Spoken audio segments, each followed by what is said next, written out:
dari kitab Ta'limul Muta'allim pada hal-hal yang mendatangkan rezeki dan menghalanginya, dan yang menambah umur atau dari yang menguranginya.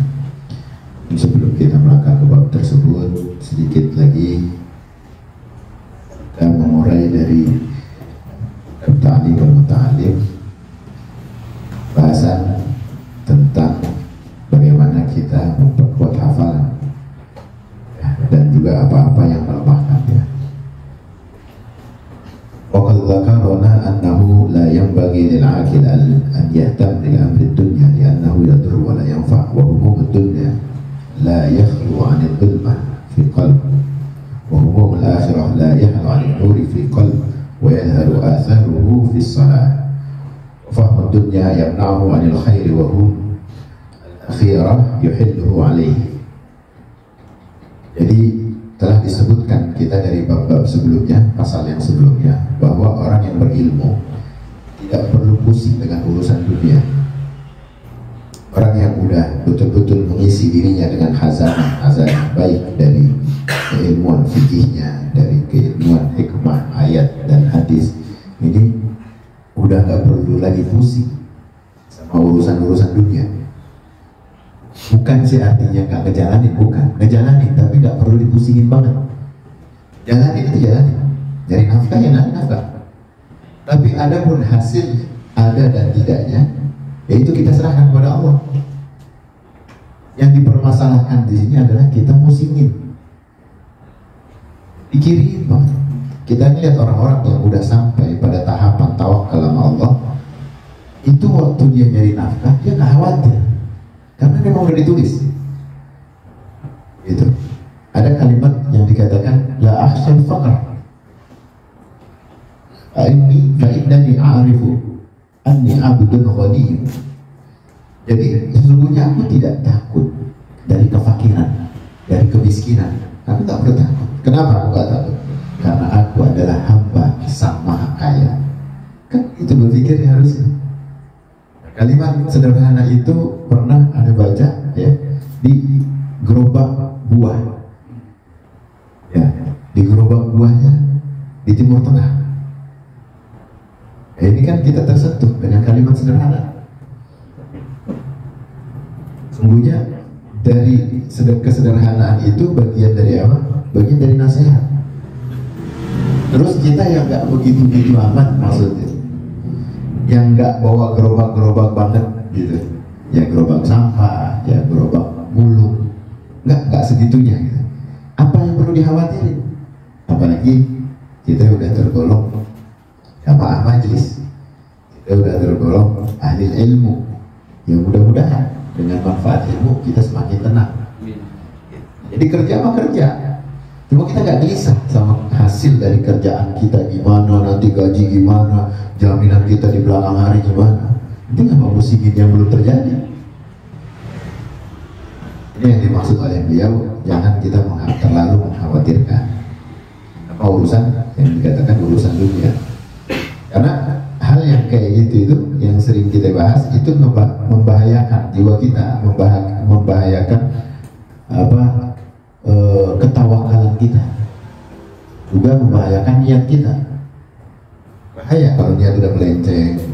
Nah, ini kita coba harus luruskan lagi, kita mengulas balik supaya kita ini nggak terjerumus pada hal-hal yang memang sifatnya keseharian. Kita nggak bisa lari dari itu. Ya, kita perlu tazkiyatun nafs untuk menasehati diri sendiri, membuat diri ini penuh dengan ketawaduan di hadapan Allah Subhanahu wa taala. Tapi tetap tetap semangat, karena tanggung jawab kita mencari nafkah bagian dari jihad.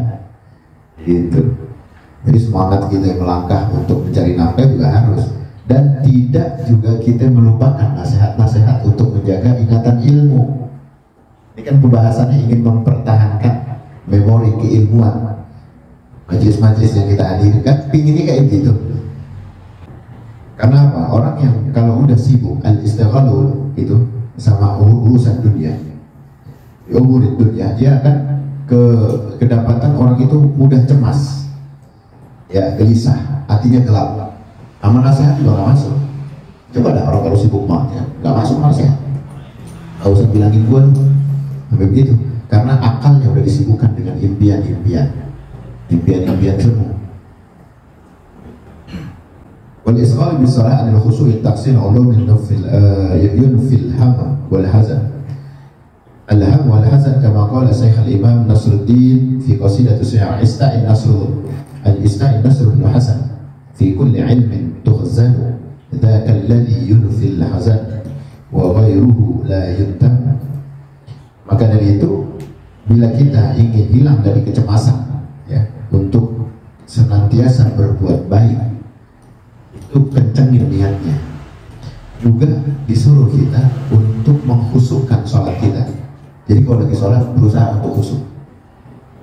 Ini mulai ada pengakalan ilmu memori kita akan nasihat-nasihat. Coba kalau kita lagi khusuk, mulai ada kumpul lagi tuh. Kita berusaha kumpulin. Akhirnya ilmu nyangkat lagi. Karena hidayah Allah perlu dijemput dengan apa? Dengan kekhusuan kita dalam menghadap Allah. Rutinitas ritual agung kita adanya di mana? Di sholat fardu kita. Terus pancing khusuk itu dari takbir kita, dari fatihah kita, dari tahmid, tahlil kita. Itu pancing tuh sama bagaimana kita menghadap Allah. Mulai nanti ingatan yang sifatnya baik, yang sifatnya hidayah, ini mulai kembali lagi sama kita. Tenang dah. Kalau udah begitu, gak ada kegelisahan. Ilmu yang hadir di dalam kekhusuan apa? Yang hadir ilmu. Mulai tenang. Kita ngerasain akhirnya beban hidup mulai terasa ada jalan keluar. Gitu. Yang kalau bahasa setan mah nakutin, gak mungkin nanti dapet bahasa setan nih. Nanti kalau gak melangkah gak mungkin. Miskin dah. Setan kan gitu, selalu menimbulkan gaya diri itu bisa menarik magnet keduniaan itu jauh lebih kuat. Itu setan gayanya tuh. Nah itu datang lagi sholatnya. Itu lagi busuk, dia datang juga. Dia nyerang, wah ini ada hamba Allah yang udah mulai bergenang nih air matanya nih. Wah, udah pengen netesin air mata karena penyesalan dunia. Gelagat-gelagat kegelisahan itu sering datang dikala kita udah mulai menyentuh kekhusyuan dalam ibadah. Setan tahu momennya. Iblis laknatullah itu paham banget. Ya, nah ini kita kembalikan lagi, beristighfar lagi. Astagfirullah. Dan kita perlu istighfar itu. Kenapa jadi balik ke dunia? Ini kita lagi udah mulai khusyuk. Dialog kita antara ruhiyah, batiniah kita di hadapan Allah berantem, kudu berantem. Jangan pakai diceritain, emang Ustaz boleh begitu? Lah, nggak usah pakai diceritain, kita semua bisa ngalamin hal tersebut. Jika kekhusyuan datang juga godaan. Nah, itu harus kita lawan lagi. Kalau jangan ditanya batal kagaknya, karena batal as-salat itu ketika kita sengaja mengeluarkan kalimat, meninggalkan rukun, menghilangkan kewajiban-kewajiban sholat, baru batal. Kalau enggak kan tetap sah. Malaikat mah nulis saja apa yang dikatakan dalam sholat, selagi tidak membatalkan secara zahir. Tapi kekhusyuan itu ada di mana? Di hati. Dan hati yang berdialog antara kita sama Allah. Nah itu kehadiran hidayah datang ketika kita pancarkan nilai-nilai kekhusyuan. Menetap lagi. Sejauh mana kita menerangi hati kita dengan hidayahnya Allah, kita pancing dengan kekhusyuan. Makanya al-khusyu'an tahsil ulumunnya fil aham. Jadi kalau orang udah mulai khusyuk, ini akan menghilangkan penderitaan. Jadi banyak dah kelebihannya khusyuk tuh banyak. Salah satunya ini menghilangkan kesusahan kita. Bagaimana dikatakan syair dari Syekh Nasr bin Hasan, Ista'in Nasr bin Hasan, memohon tolonglah wahai Nasr bin Hasan, fi kulli ilmin tukhzanu, di dalam setiap pengetahuan yang masih tersembunyi. Dzakal ladzi yunfil hazan wa ghairuhu la tu'man. Sungguh itulah yang dapat mengusir kegelisahan, karena sedang ada selain dari apa yang tidak dipercaya olehnya. Jadi kalau kita mau ngilangin kegelisahan kita, ya khusyuk. Karena keilmuan kita akan hadir dari khazanah yang pernah kita simpan. Itu. Wasyekh Imam Ajal Najmuddin Umar bin Muhammad Nafi fi ummi waladillahu syi'an Jadi Syekh Nasruddin Umar bin Muhammad Nasafi juga melantunkan beberapa bait syair untuk menyinggung budak Ummu Al-Walad miliknya. Salamun ala man yatamanna bit-tuhrfil. Salamun ala man yatamanna bi-dharfiha wa lam'atin qatti'a wa lamhatin tafriha. Jadi lantunan bait syairnya, salam buat orang yang memikatmu dengan kecantikannya dan mengkilatkan kedua bibinya serta melirikkan matanya. Fakultu dharrini satabni wa asabni fatatun malihatun takhayyaratil awhamu fi kun wasfihi. Fakultu dharrini wa anadirni fa innahu syaghaftu bi tahsilil ulumi wa kashfiha. Aku telah tertawan dan tergoda oleh seorang gadis yang manis. Akal pun bingung untuk mensifati pribadi. Tapi aku berkata, tinggallah aku dan maafkan aku karena aku telah berbuat atau sibuk menuntut ilmu dan mendalaminya. Wali fi talabil fadli wal ilmi wat tuqa ghaniyun ghadlina ghaniyatin mu'afiha.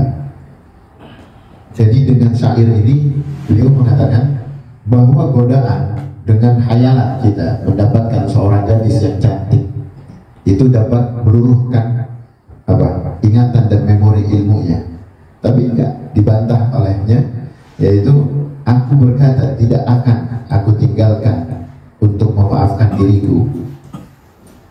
Jadi aku gak bakal memaafkan atau meninggalkan apa yang aku pikirkan dari kejelekan-kejelekan tadi. Apa? Sesungguhnya apa? Karena aku telah terbuai atau sibuk menuntut ilmu dan mendalaminya.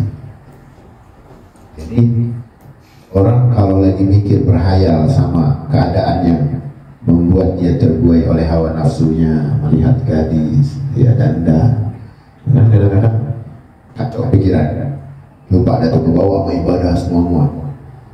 Itu ujian bagi seorang thalibul ilmi. Ya enggak ketinggalan majelis ilmu juga jamaahnya kudu ingat-ingat kalau mau nambahin lagi atau mau ngulas lagi kan akhirnya keganggu sama memori itu ingatan. Nah, kita kalau masih ingin mengingat hal-hal yang baik, rujuk lagi kembali kepada ilmu, kembali kepada tuntunan agama, datengin guru, datengin orang-orang soleh, meminta pendapat, ikhtiarnya seperti apa, usaha apa yang kira-kira mendatangkan mardhatillah, jangan sampai kita lupa. Itu orang-orang yang hati-hati, yang ingin selalu dituntut. Kita itu butuh mursyid, kita itu butuh seseorang yang selalu menjadi pendamping petunjuk kita ke hadapan Allah.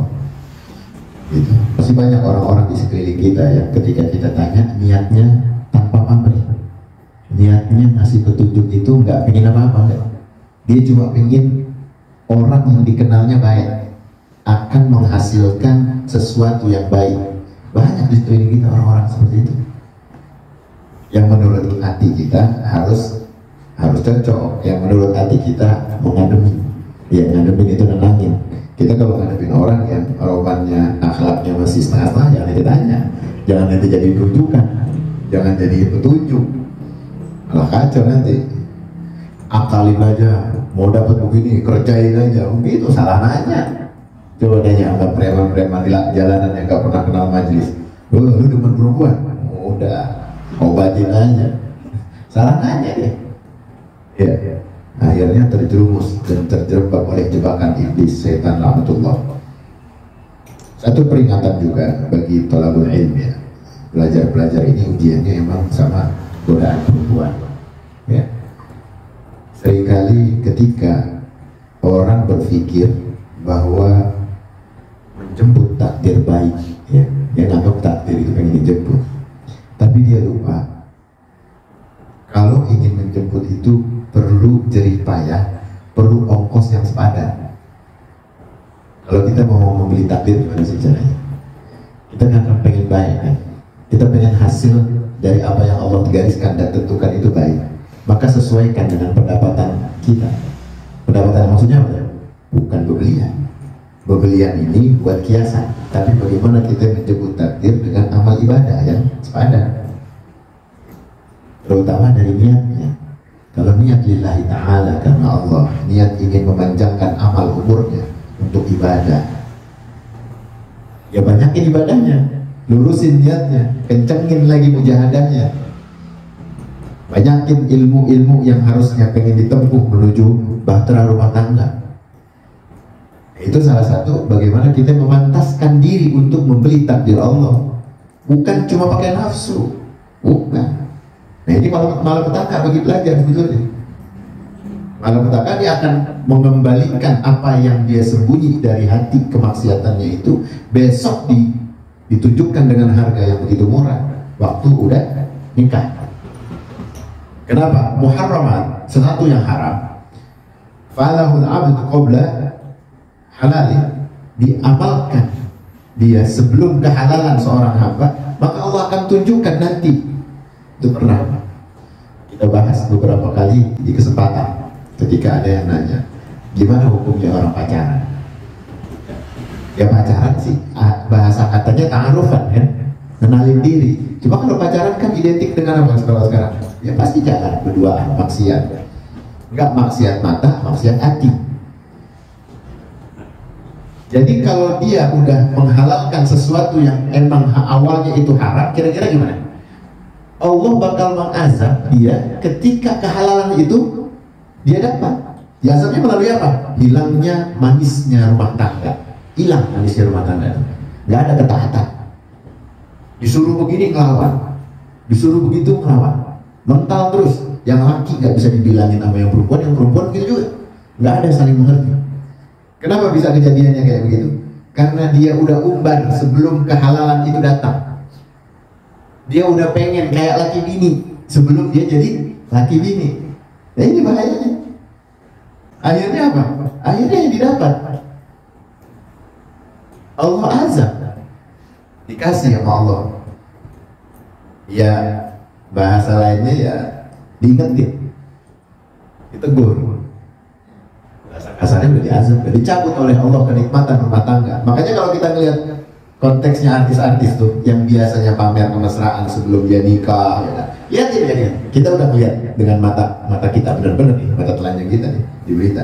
Berapa lama dia bertahan? Nggak lama. Adapun yang kelihatannya bertahan aja, enggak sebenarnya. Ribut udah kayak apa tahu. Nah ini kenapa? Karena memang dia telah menelantarkan apa yang betul-betul Allah tetapkan di dalam garisan-garisan amalan hidup seorang muslim. Ada tuh. Harusnya ilmu itu dipakai, harusnya akhlak itu dijaga. Lupa. Ya setan diikutin. Sholat ingat dia, makan ingat dia, belajar ingat dia, zikir ingat dia, malah dikerjain buat dia. Nggak kena sama zikir, kena sama dukun, bawa ke dukun, semuanya diamalin. Wah, katanya dia apa? Ini lillahi ta'ala. Oh nggak dibawa-bawa, belum ke dukun lillahi ta'ala. Ini kan keanehan, fenomena akhir zaman.